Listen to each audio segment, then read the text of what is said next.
Discussion. I'm Meg Benedicte, and I'm a bioenergetic healer and an evolutionist. I'm a seer, and I've been waiting for this year for 20 years, at least. I've been preparing it for 20 years. Come on in. So what we're going to do is I just want to share a little bit of what is my story and how I come to be here with you all and talking about 2012 and how to prepare for 2012 and actually prepare for even 2011. And then we'll have some time for questions, and then I'd like to maybe set aside like the last 15 minutes and then introduce you to the vortex meditation technique. You're welcome to join it, or you can sit back and just observe it. You don't have to participate. It's up to you. But that way then you can get a feel for how it works. 15 minutes is not very long, so we're just going to kind of go through the quick activation of it, and then you can get a sense for how it works. I was born into this incarnation as a walk-in. And so for those who are unfamiliar with that term, I'm a visiting soul at this time. This is the only reason I'm here for 2012.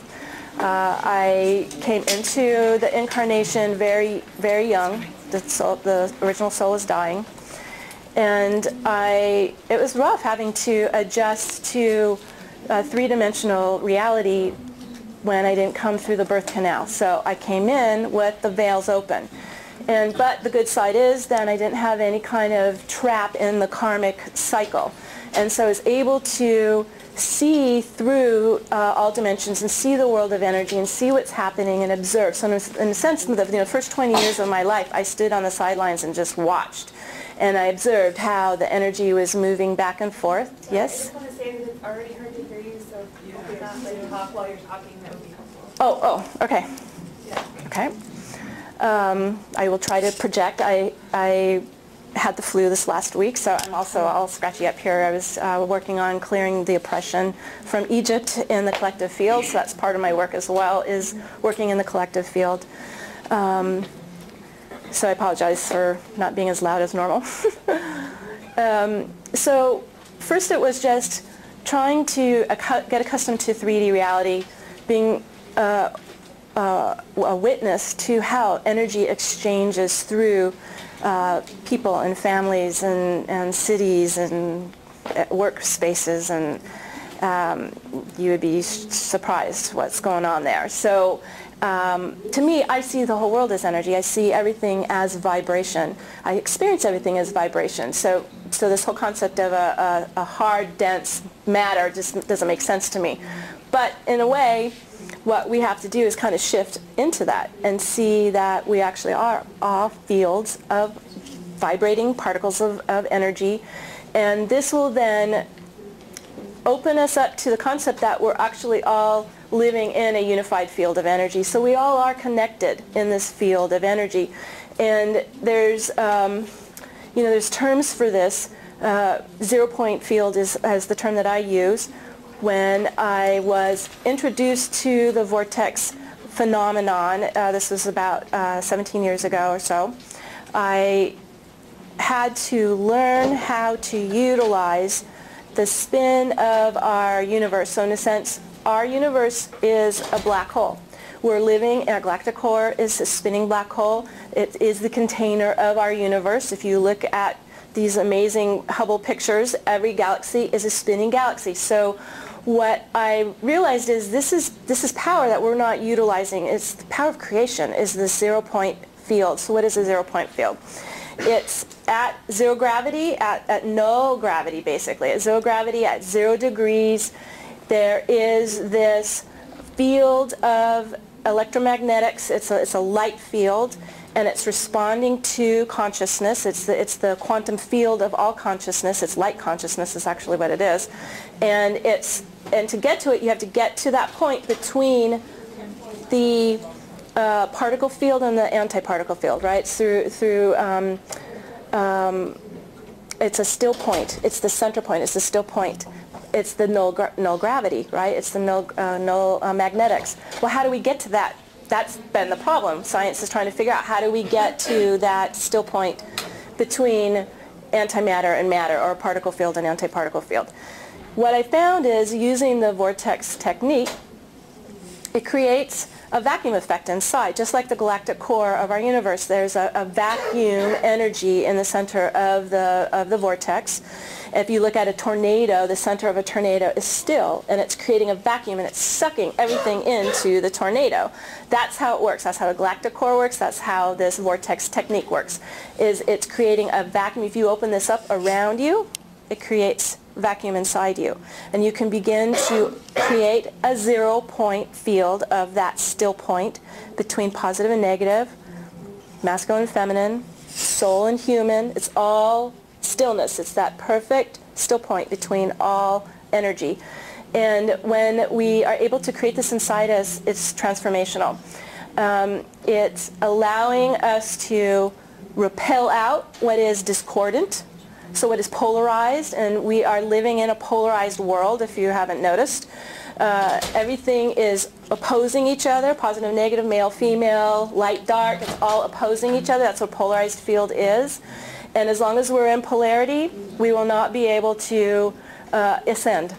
And so one of the things that I realized is we're on this trajectory towards 2012, and we're supposed to be ascending. We're supposed to be increasing our vibration. We're supposed to be opening up all chakras here. We're supposed to get the soul in the body. We're supposed to be becoming light bodies.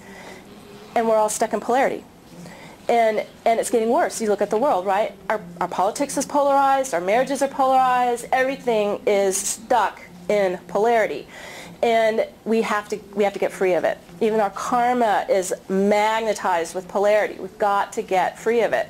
So what I realized is the reason I'm here, the reason I'm visiting, the reason I am using vortex energy is to introduce this to people and show them how to use it and help them neutralize polarity in their own bioenergetics first, and then in their reality, and then they actually can start to bridge into a new reality that's forming, that we call it the New Earth hologram, for a better word, the New Earth.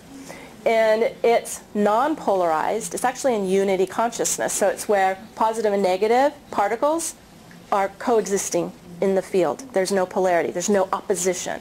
And so we're able to then unify, pull the soul in the body, because it's the polarity that's popping that soul out of our body. Every time you get into stress, poof, pops the soul out of the body.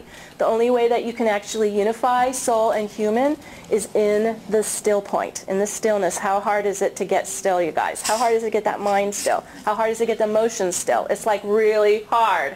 And I had it too. I had OCD. I had panic attacks. I had fear like you can't imagine. I had to work through all of that, pull that all out, get victim consciousness out, which is really the program of polarity, victim consciousness. When you think about victim persecutor, that's the polarization in the emotional body, victim consciousness. We have to get that out of us so that we then can coexist with shadow in neutrality. Isn't that a concept? How can I live with shadow in neutrality? Well, that's actually working up the 12 chakras system, the 12 dimensions. You start getting up into the 10th, 11th, that's where shadow, light coexist in a neutral space of unity consciousness. This is what we're trying to work our way up. Victim consciousness, you start getting into that around 8th, 9th dimension, 8th, 9th chakra. It's really got a lock on there. It's like a ceiling, and you try to get past it, and it's still grabbing at you, still trying to pull you in, suck you into feeling victimized. So this is, in a sense, of really challenging process, this ascension. If it was easy, we'd all be ascended, right? So it takes active participation. It's not going to happen passively, you guys. It's not going to happen. You have to get very consciously present inside.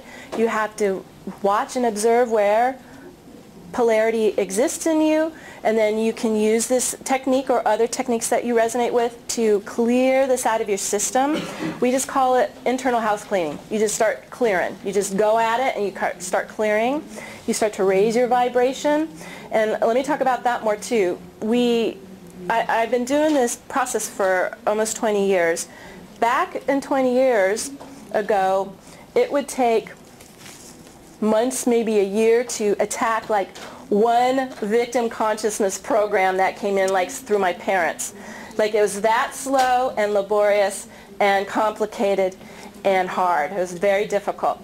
Now, because of the continuing photon light that's infusing into our system here, our whole planetary system, that's why 2012 is so amazing, is we're aligning up with the galactic core, which is emanating out gamma ray, photons of gamma ray, which is 25 hertz and higher, which would actually burn us if we could not handle it, right? So this is like infusing into our system, into the geomagnetic field, and it's increasing Earth's frequency. The Schumann resonance it's locking in and able to actually determine through biophoton emissions that the frequency of Earth is continuing to get higher and higher. It's increasing.